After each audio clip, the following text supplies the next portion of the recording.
comentario, alguna participación, puedes hacerlo a través, si estás en Guadalajara, los teléfonos en cabina son 31 22 11 90, 36 47 18 83. Para el resto de la República hay una línea nacional sin costo 01 807 27 54 20. También tenemos el número celular por si quieres hacernos llegar algún WhatsApp en cualquier parte del mundo que nos estés escuchando. Es el 333-822-3208 y algunos medios electrónicos. Está el Twitter, @desde tu mirada, el correo electrónico desde tu mirada @radiomujer.com.mx y también la sala de chat en donde estaremos conectados en unos minutitos más en la página www.radiomujer.com.mx en la sala de Desde tu mirada, por supuesto. Y bueno, entrando un poco a indagar a propósito de este tema, ¿por qué tendría que ver? A lo mejor puede sonar, no sé, quizás hasta incluso rudo, ¿no? Para algunas personas poder pensar en esto, poder hablar acerca de esto, pero tendríamos que ser verdaderamente objetivos para ir dilucidando qué es de dónde parte nuestro comportamiento, de dónde parte hasta los aspectos más sencillos, más nimios de nuestro actuar en general, ¿no? Hemos dicho en muchas ocasiones que para nosotros la diferencia, que lo que nos hace diferentes a el resto de los seres vivos que están en la tierra, sobre todo del resto de los mamíferos, es nuestra estructura social y que nos vuelve sumamente complejos y va creando en nosotros un psiquismo también muy complejo.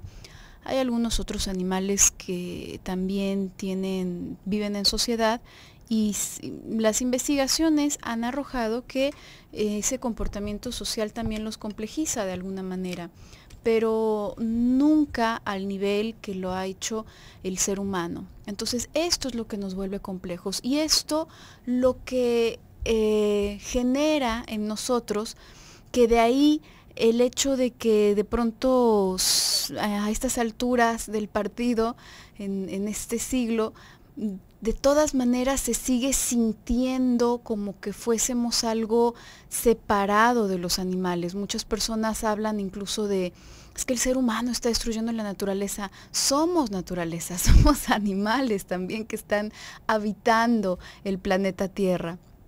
Entonces, a final de cuentas no deja de sentirse como que fuésemos algo ajeno a la naturaleza. ¿Por qué?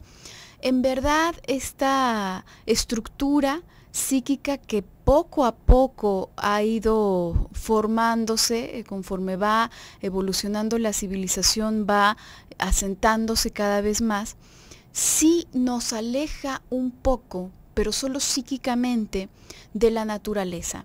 ¿En qué sentido? Si nosotros nos rigiésemos por las normas naturales, seríamos, bueno, cualquier persona nos vería como unos bárbaros, como unos criminales y probablemente estaríamos en la cárcel, ¿no?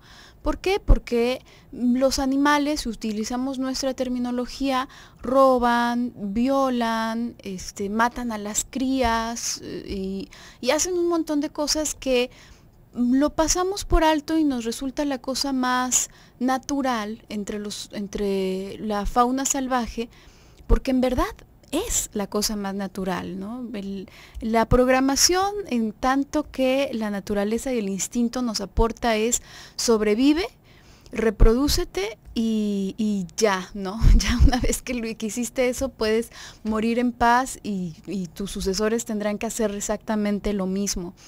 Como cualquier medio es viable, ¿no? Absolutamente cualquier medio es la supervivencia del más fuerte. Si te puedes robar su presa, róbatela, porque si no, no vas a tener que comer en tanto tiempo, etcétera. Para nosotros no, nosotros digamos que nos vamos alejando de las normas naturales para ganar algo a cambio. Nosotros procuramos no robarle la comida al de al lado, bajo la concesión de que entonces también yo voy a estar seguro y aunque no tenga grandes garras y dientes, pues no me la va a robar, porque si me la roba, entonces le puedo hablar a alguien, a un policía que algo le va a hacer, no me va a defender. Digo, por poner un ejemplo muy burdo, porque definitivamente esto tuvo muchísimo tiempo de ir evolucionando, pero básicamente esa es la idea. Vamos a renunciar, vamos a torcer las normas naturales para crear normas sociales en su lugar y poder protegernos no solo de la naturaleza, sino poder protegernos de nosotros mismos, que a final de cuentas vamos significando el mayor de los peligros, ¿no? Entonces, esto nos va generando una complejidad psíquica en la cual todo lo que tenía que ver con instinto va creándose en un representante psíquico. Por eso nosotros hablamos de pulsión cuando hablamos acerca del psicoanálisis, no del instinto. Nosotros hablamos de la pulsión sexual, no del instinto sexual. El instinto sexual es distinto. El instinto sexual es reprodúcete con tantos como puedas, cuando puedas, como puedas, y ya, y después de eso muere, no importa. La pulsión sexual vendría a ser el equivalente psíquico del instinto, y así como la pulsión de muerte del instinto de supervivencia, la agresividad. Muchas gracias, Claudia.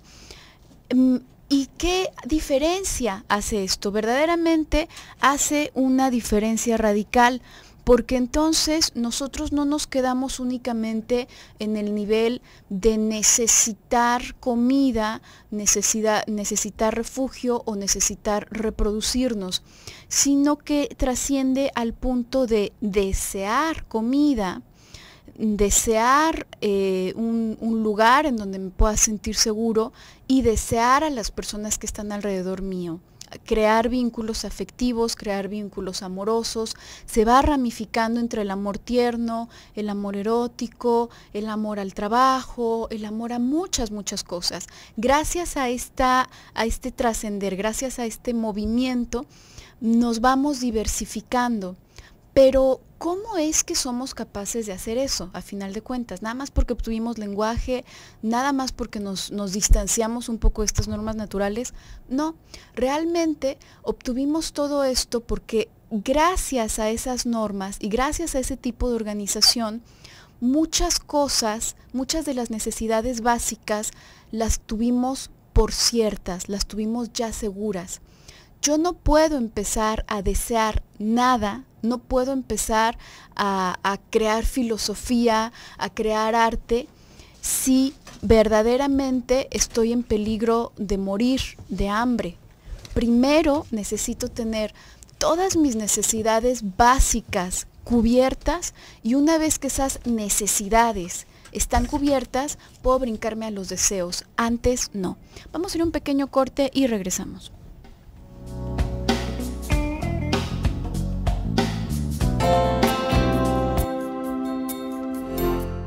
Regresamos a tu programa Desde tu Mirada, 6:19. Estamos hablando el día de hoy acerca de cómo afecta el comportamiento la pobreza. Y ya en el bloque anterior íbamos comentando, bueno, como una especie de ultra resumen de cómo va modificándose la cabeza en función a la cultura y en función a la civilización. Y ya para el final decíamos que entonces para poder dar este brinco realmente, para poder dar este brinco del todo, es necesario que las necesidades básicas estén cubiertas. No podemos brincarnos a, digamos, no es que verdaderamente abandonemos el instinto, simplemente lo trascendemos. En tanto más nos vayan empujando hacia atrás, en tanto más nos vayan limitando de cosas que queremos o que necesitamos, más vamos a ir regresando a nuestra raíz. ¿Por qué? Porque se hace necesario, porque se empieza a poner en peligro mi vida, tal cual. Entonces, ¿qué significa esto? Por ejemplo, probablemente la mayoría de ustedes, espero, quisiera pensar eso, pensaría, pues jamás mataría a alguien, ¿no? Porque nunca pasaría por la cabeza matar a alguien. Probablemente si te encontrases en una situación en donde tienes un arma y hay muchas personas a tu alrededor con un arma intentando matarte, es muy probable que esto se modificara temporalmente en tu cabeza, y no temporalmente, una vez que se modifica ya se queda roto. Pero ¿por qué? ¿Por qué tienes esa certeza? Porque, bueno, pues porque verdaderamente no hay ninguna circunstancia y también pensemos que así será, que te vaya a orillar a eso. Nunca vas a estar en una circunstancia que te vaya a orillar a eso, entonces puedes pasar el resto de tu vida tranquilamente sin necesidad de recurrir a esos medios, ¿no? Sin embargo, quizás no en una situación tan extrema y tan drástica, muchas personas no solo no ven sus necesidades básicas, sus necesidades más básicas cubiertas, sino podemos pensar a lo mejor, bueno, no es que estén en riesgo de muerte, hay ocasiones en las que verdaderamente sí. Pero no es que estén en riesgo de muerte. ¿Por qué esto tendría que modificar? Porque verdaderamente las prioridades van cambiando. Las prioridades quizás en cierto punto puedes darte el lujo de ser condescendiente con el otro. Quizás en cierto punto puedes darte el lujo de pensar de una forma más cariñosa con el otro. Pero en otra medida, si es tu vida o la del otro, verdaderamente eso por naturaleza se modifica, eso por naturaleza nos llega el instinto y se modifica. Creo que para nombrar esto, al menos este aspecto que yo he estado comentando, sí tendríamos, para que pudiese ser observable, sí tendríamos que irnos a situaciones de extrema pobreza, a situaciones verdaderamente precarias, para que esto se pueda hacer observable. Uno puede pensar, por ejemplo, en la relación que suele tener una madre con sus hijos, ¿no? Por lo general, pues los hijos son algo muy importante, ¿no? Y el hecho de que, no hace mucho hablábamos de esto, ¿no? Incluso puede llegar a despertar cualquier cantidad de ansiedades en la mujer acerca de lo que le podría llegar a pasar a su hijo. Sin embargo, hay lugares en los que las personas que viven en extrema pobreza, verdaderamente extrema pobreza, uno se puede dar cuenta que tienen muchísimos hijos, muchísimos. ¿Por qué? ¿Por qué si una persona que tiene quizás un poco, a lo mejor es clase media, a lo mejor tiene un poco más, tiene algo de recursos económicos, no mucho verdaderamente, no para darse lujos, tienen menos hijos, están previendo a futuro? Pero una persona que está en condiciones de pobreza extrema, ¿por qué es que llegan a tener veintitantos hijos? Y esto es real y esto es actual, no me estoy yendo a muchos años atrás. ¿Y por qué? Porque normalmente de esos veintitantos hijos, muchísimos mueren en el proceso. Y uno ve la reacción totalmente distinta de lo que una madre podría hablar, alguien más cercano, alguien más conocido, de haber perdido un hijo como un evento absolutamente traumático. En el otro caso es como, no, pues le dio una gripa y ya no la pasó y así se murieron varios. ¿Por qué? Porque otra vez vamos mucho más a las raíces.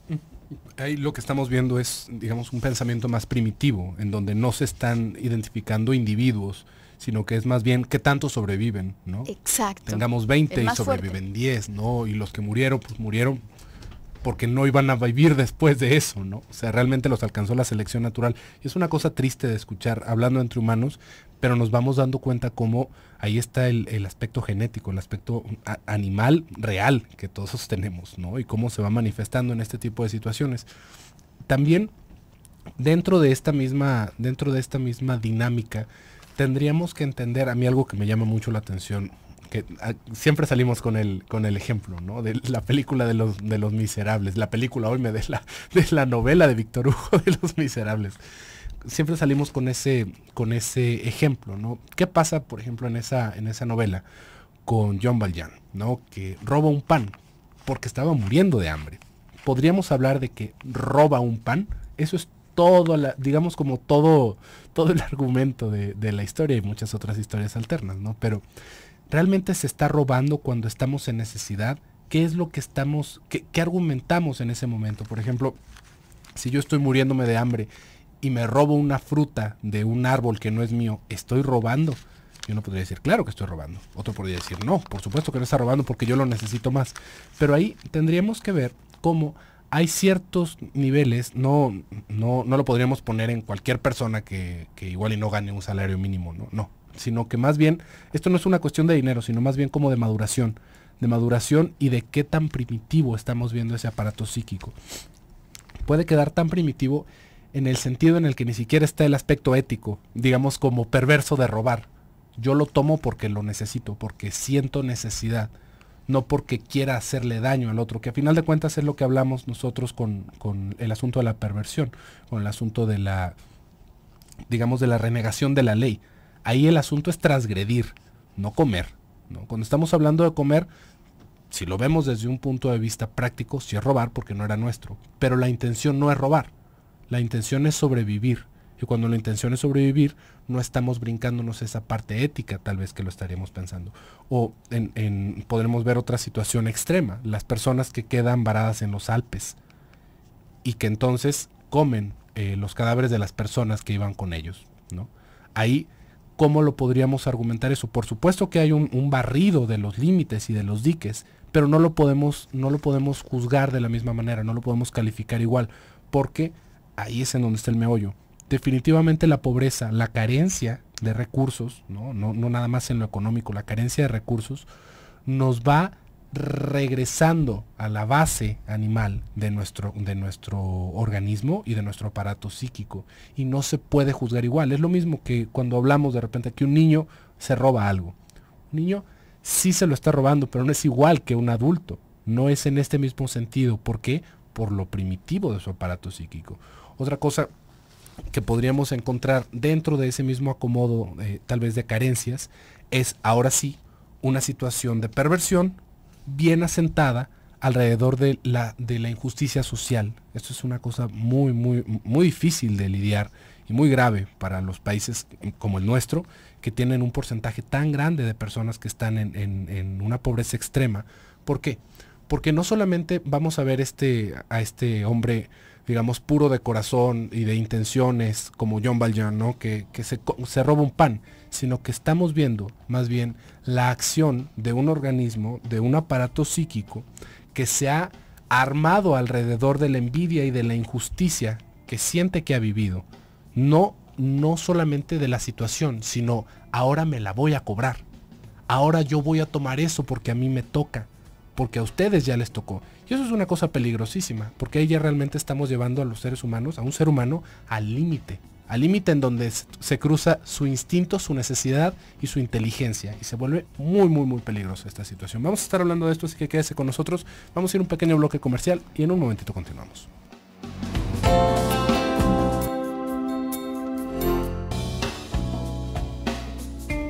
Regresamos a tu programa Desde tu Mirada, 6:34. Estamos hablando acerca de cómo afecta el comportamiento la pobreza. Recuerda que tenemos un celular para que nos puedas enviar mensajes a través del WhatsApp. Es 333-822-3208.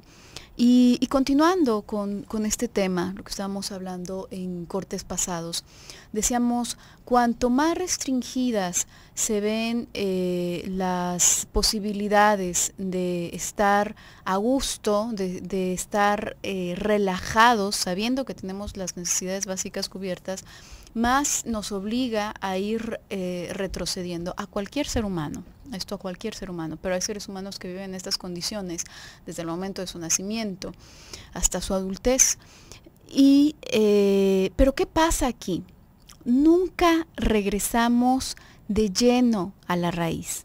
Ya estamos como infectados de la cultura. Ya nunca vamos a volver absolutamente de lleno a la raíz, a menos que nos haya criado algún lobo, pero de cualquier otra manera nunca vamos a regresar directo a la raíz. Entonces, ¿qué es lo que ocurre? Ocurre lo que entendemos en general como una forma de pensar perversa, por lo general. Y esto, el día de ayer subrayamos, no significa que siempre por regla ocurra esto. No, definitivamente no. Pero sí es la vía más fácil. Hay muchas personas que van tomando vías mucho más difíciles que implican como nadar contracorriente. Pero estos son los menos. Realmente lo más directo es que se vaya por el aspecto perverso. ¿En qué sentido? ¿Y por qué perverso? Porque ya contamos con las armas de la cultura, porque ya contamos con pensamiento, porque ya contamos con lenguaje, porque ya podemos prever cuáles son las respuestas de las otras personas. Si nos fuésemos totalmente a lo básico y a lo natural, pues entonces nos comportaríamos como cualquier animal salvaje, ¿no? Un animal salvaje, por ejemplo, si se ve herido, si se encuentra herido, jamás va a dejar saber a quien lo está acechando que está herido. Lo más probable es que se guarde, lo más probable es que haga lo posible en su entendimiento por curarse. Jamás va a exponer. De hecho, hay algunas especies, sobre todo de reptiles, que esconden estar enfermos, ¿no? Tal cual, digo, no en un concepto como el que nosotros podríamos entender, pero ¿por qué hacen eso? Bueno, pues porque un animal herido es mucho más propenso a convertirse en presa de algún depredador. Sin embargo, vemos comportamientos en los seres humanos como mostrar las heridas y comenzar a vivir de las heridas. ¿Por qué alguien naturalmente haría eso? ¿Por qué naturalmente me abrazaría de algún malestar que tengo? Lo expondría a todas las personas que están alrededor. Si, bueno, esto también va totalmente en contra de la naturaleza, ¿no? Me dejaría, si pensamos en términos de la naturaleza, totalmente expuesto. Pero dentro de la sociedad ocurre algo distinto. Dentro de la sociedad esto despierta compasión y por lo general se ayuda a esas personas. Se ayuda, entre comillas, porque a veces esta ayuda es lo que provoca que sigan persistiendo con su herida para poderla seguir mostrando, para poder seguir viviendo de eso, ¿no? Entonces, en verdad que es una cosa muy retorcida. Entonces, se va creando este tipo de comportamiento. ¿Por qué? Porque al momento de tener un pensamiento lógico, porque al momento de tener lenguaje podemos generar envidia, como ibas diciendo tú, José Luis, podemos generar este deseo de venganza hacia la sociedad, podemos generar toda esta serie de cosas. Entonces, digamos que esta malicia, este odio que podemos apreciar, solamente existe en los seres humanos. No es que los animales hagan cosas por malvado, los animales hacen cosas por lo general para comer o para sobrevivir, ¿no? Simplemente no lo hacen en una intención más torcida, más pensada, no, simplemente, o de venganza, no, simplemente está el programa de sobrevivir. Acá ocurre esto. Y si nos ponemos a pensar en esto y nos vamos probablemente a otros países, porque estamos hablando aquí de una situación extrema, podríamos pensar, ¿y por qué no se ha venido abajo la cultura? ¿Por qué no se ha venido abajo la sociedad? Con tantas personas, y ya ni siquiera pensaríamos en países, ¿no? Si existiera algún país en donde se está sufriendo de eso, bueno, pues se podrían extender a otros lugares y ¿qué los detendría, no? ¿Por qué esto no ha llegado a un punto en donde se desborde y verdaderamente se convierta en una situación muy salvaje? Por el control. ideológico que existe sobre esas personas. Por organismos como el Estado, ¿no? Por organismos como ciertas doctrinas, como realmente muchas creencias que van más allá de una simple filosofía, sino más bien se van estableciendo como una situación de control ideático. ¿Sí ve? Porque yo no robo, porque entonces me van a dejar de querer. Y no hay cosa más peligrosa para nosotros como seres humanos que nos dejen de querer. Tenemos un WhatsApp que nos hicieron llegar. Antes que nada, quisiera mandar un saludo a las personas que nos están escuchando en los Estados Unidos y en otros lados del mundo. Hay alguien que ya nos están siguiendo por Twitter. Nuestros últimos seguidores es Joana Ramírez, la psicóloga Arlet, y Carlos Octavio, que nos está escuchando desde Argentina, en Rosario. Muchas gracias. Carlos nos dice, buenos días, a diario escucho su programa, es buenísimo. Saludos desde Rosario. Buenos días, ¿no? En otro momento totalmente, sí. Acá ya estamos de noche. Carlos, un gusto que nos escuches y que disfrutes de los programas que te ofrecemos acá en Radio Mujer. Le decía de nuestro WhatsApp que nos hacen llegar, nos dice, hola, felicidades por su programa. Cuando era más chico, yo vestía con guaraches y ropa remendada. Me decían que era pobre e ignorante. Esto que me pasó me obligó a mí mismo a superarme y a tratar de aceptarme como soy. Buen fin de semana. Ahí hay una situación realmente de injusticia con las cuestiones de digamos como de no estar en un nivel socioeconómico alto, ¿no? Que inmediatamente vamos ligando la pobreza con la ignorancia, y eso no es cierto. Eso no pasa, ¿no? O vamos ligando pobreza con falta de educación, ¿no? No nada más en la ignorancia, en la educación universitaria o educación más a profundidad, sino en modales. Ahí vamos a encontrarnos con algo. Los estereotipos nosotros hacemos estereotipos más bien porque sí se puede generalizar sobre ciertos aspectos de la conducta. Sí podríamos encontrar en un nivel socioeconómico, en un estrato socioeconómico bajo, más personas con analfabetismo, por ejemplo. Es rarísimo que una persona que esté en un nivel socioeconómico de clase alta media, por ejemplo, sea analfabeta. Sin embargo, en un nivel pobre, nos vamos a encontrar con que es una realidad latente, ¿no? Muy común. Pero no es, como lo podríamos decir, no por usar guaraches. Me acuerdo en algún momento, tuve la fortuna de estudiar yo en una universidad privada, y me acuerdo que en algún momento un compañero, fíjese nada más las cosas, un compañero estábamos en una clase. A propósito de la ignorancia. A propósito de ser ignorantes, pero de veras. Rayando en lo tarugo. Estábamos en una clase de esas de intención social, y estábamos haciendo presentaciones muy monas, con diapositivas, con cañón, con videos. Alguien hizo videos y alguien hizo un video de la pobreza. En el video de la pobreza a mí me sorprendió encontrarme con muchísimas imágenes en su video de personas con guaraches y de personas jalando carretas de maíz.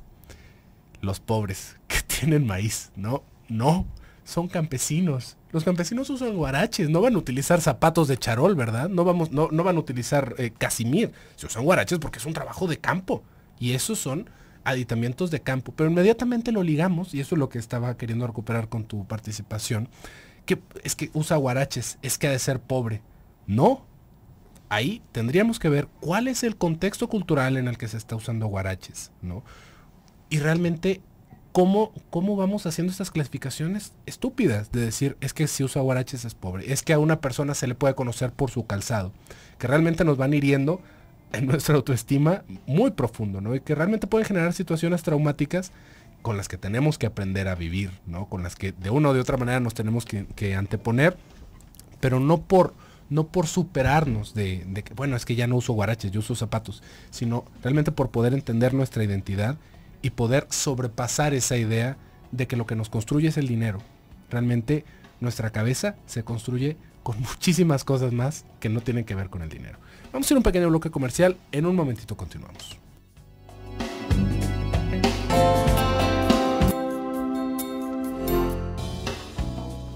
Regresamos a tu programa Desde tu Mirada, 6:50. Estamos en el último bloque del programa del día de hoy, para concluir con el tema de cómo afecta el comportamiento la pobreza. Y tenemos una participación que mencionaste, José Luis, el bloque pasado. Creo que de ser el caso, sería una de estas situaciones que comentaba en donde se va nadando a contracorriente, ¿no? Por ahí él nos compartía que esto lo obligó y verdaderamente que no es un reflejo natural hacerlo, ¿no? Verdaderamente que implica un esfuerzo libidinal, un esfuerzo muy grande para decidirse a ir a contracorriente y poder superarse, ¿no? No es algo que naturalmente se dé, sino, bueno, pues muchísimas personas estarían así. Creo que es algo bastante importante mencionar, ¿no? Que eso implica un esfuerzo personal y que no es fácil que ocurra. Y bueno, yo el bloque anterior comentaba, entonces, ¿cómo es que puede mantenerse una cierta paz, considerable paz, aun cuando existan tantas personas en una extrema pobreza? Y comentábamos acerca de este control ideológico. Realmente, justo por el hecho de que ya estamos tocados por la cultura, seguimos siendo afectados por todo lo que implica la cultura. Tú hablabas del temor a dejar de ser amado, ¿no? Por ahí se hace incluso la aseveración, y esto es algo generalizado en todas las culturas, en todos los lugares a donde puedas ir, acerca de que las personas entre más sufren, más buenas son, ¿no? Si alguien sufre mucho, bueno, pues entonces hasta, los mártires se santifican, ¿no? ¿Por qué? ¿Por qué sufrir sería algo bueno? Porque es algo bueno para alguien, ¿no? Que muchos sufran, definitivamente le trae beneficios a otros pocos, pero es algo bueno, no para esas personas, ni tampoco está glorificando ni haciendo santos a esas personas en realidad, pero sí está dando muchos beneficios a otras personas, a otros grupos de personas.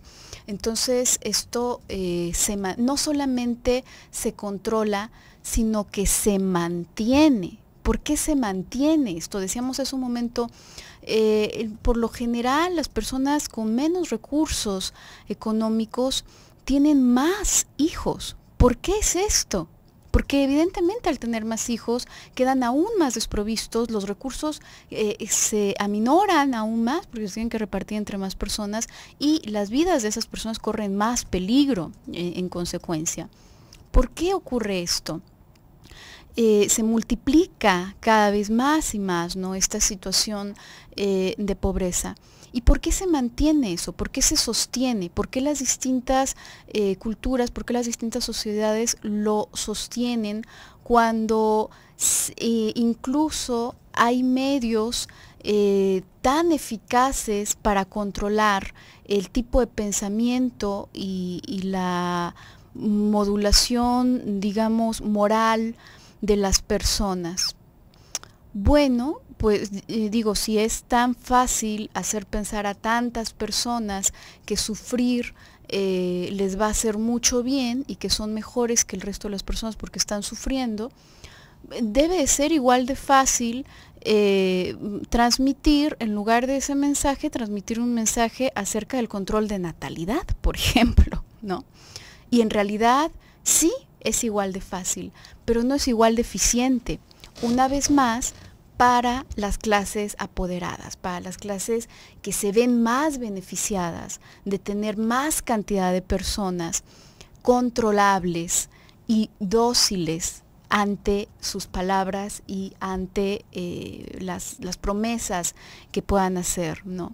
Entonces, lamentablemente, esto se va convirtiendo en un aspecto casi necesario de muchas sociedades. Esto se va convirtiendo en algo sobre lo cual se sientan muchísimas culturas y esto, bueno, pienso yo, quizás en algún momento, hace cientos de años, a lo mejor fue necesario, justamente por lo primitivo de todos nosotros, pero en este momento probablemente eso simplemente podría sufrir alguna modificación, ¿no? Podrían distribuirse el pensamiento y la moral de una forma muy, muy distinta. Y pensando, Gaby, ¿cuál era la necesidad de este tipo de doctrinas?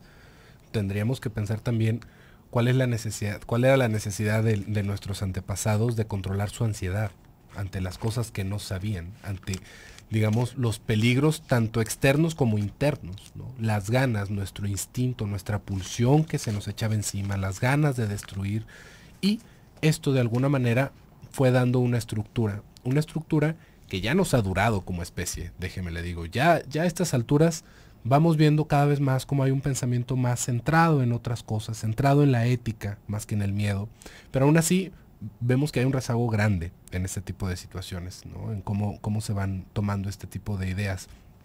Y pensaba que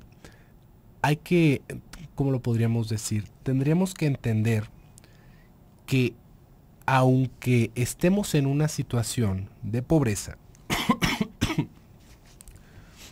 mientras nosotros tengamos conocimiento, tenemos la posibilidad de cambiar nuestra situación.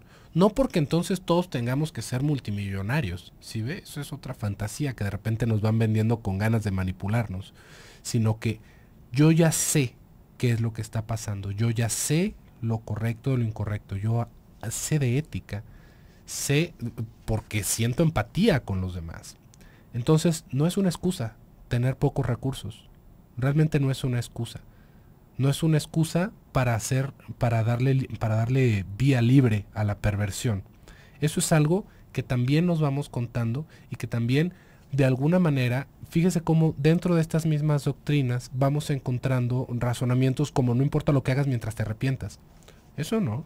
Eso, tal vez si usted lo quiere creer en su fe, estaríamos hablando de una situación muy separada. Pero socialmente, si usted mata a alguien, si usted le roba su patrimonio a alguien, por más que se arrepienta ya lo hizo. Por más que se arrepienta, el daño ya está hecho.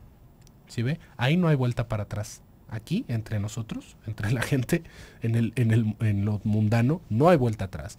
Entonces, no hay que engañarnos con este tipo de pensamientos. ¿Sí ve? Hay que poder entender que antes de empezarnos a preocupar, que eso es una cosa bastante interesante alrededor de la pobreza, ¿no? Porque también dentro de la misma pobreza es en donde vamos encontrando como las creencias más arraigadas. Ahorita pensaba en estas situaciones, por ejemplo, de los terroristas, ¿no?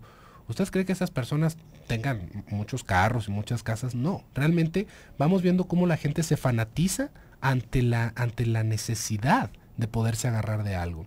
Entonces, fíjese cómo también se puede acabar entendiendo como una excusa para darle vía libre a nuestra pulsión. Y eso simplemente no se vale. ¿Sí ve? Eso, por ese lado no podríamos hacer esta disculpa alrededor de la pobreza o de las clases sociales. Y también tendríamos que entender que la estructura mental no nos viene por el dinero. Nos viene por poder cubrir con nuestras necesidades básicas. Si fuera porque fuéramos millonarios y que no nos tuviéramos que preocupar por trabajar y lo demás, no hubiéramos durado lo que hemos durado como especie. Es que nuestras necesidades estén cubiertas y que a través de eso podamos pensar a futuro.